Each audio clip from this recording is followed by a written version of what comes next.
Hi, I'm Jason Willoughby with Reach the City Ministries, and this is the fourth of 6 short video clips walking us through Lamentations 3, the journey of lament. In the face of terrible things coming against us all at the same time, overwhelmed by grief, we're sent into darkness, we're propelled into a place of difficulty, despair, losing focus, being consumed and absorbed with grief. And we have spent the first 3 clips going all the way down to the bottom.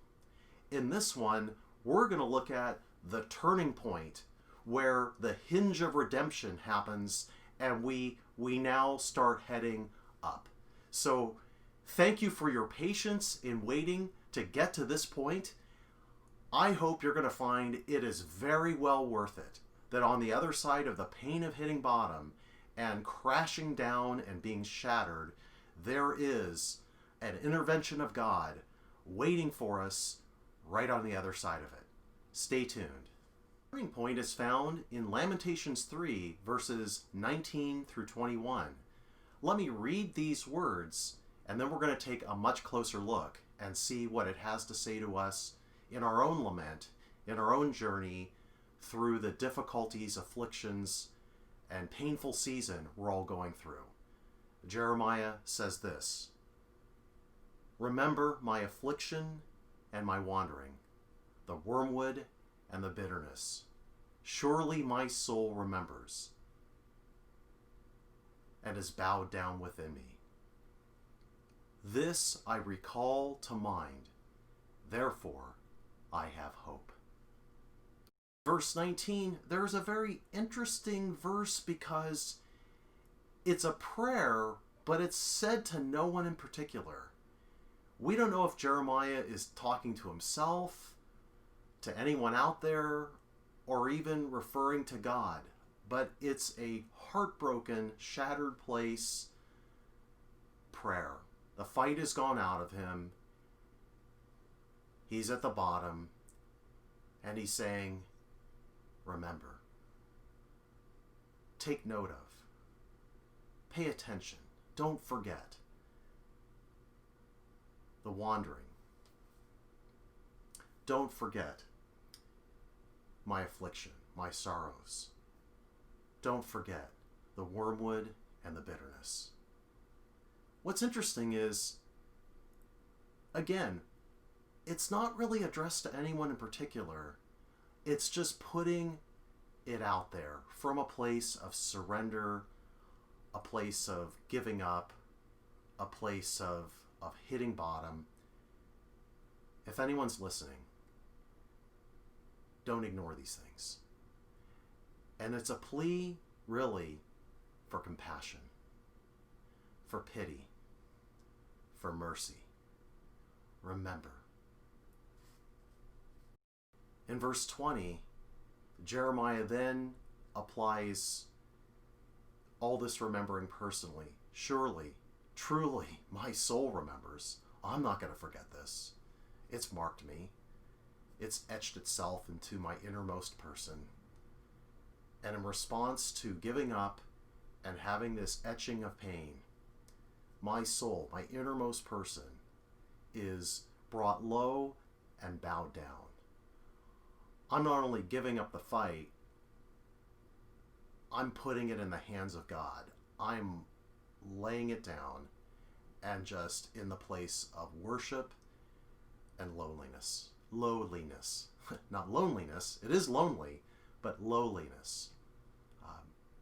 Second phase, plea for mercy, and I am bowed down.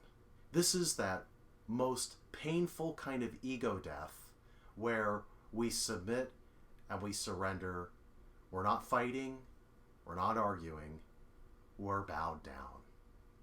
Similar to what's in Job chapter 1, the Lord gives, the Lord takes away, blessed be the name of the Lord.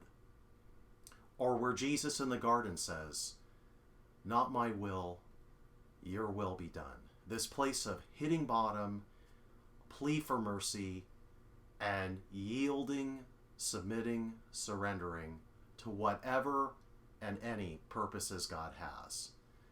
It's no longer giving God orders or telling him what. It's doors are thrown open, it's in the lap of God, and I'm just worshiping him. Whatever he does is up to him. In verse 21 of Lamentations 3, something unusual and unexpected happens for Jeremiah. A holy light bulb goes on. This I recall to mind. I'd forgotten something. All of a sudden, kabing! Some reality, some truth, some perspective that had been hidden from me, blocked.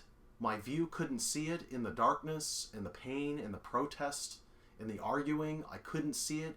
Now the light bulb has gone off, and something I said was perished. My hope in the Lord is dead. Now, all of a sudden, I have hope.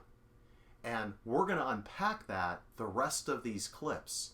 But in the turning point, there's this life at the bottom of yielding, of giving up the fight, of appealing for mercy, of bowing down in worship, and then all of a sudden, the gateway to God's intervention, his spiritual presence, and all of a sudden, we remember.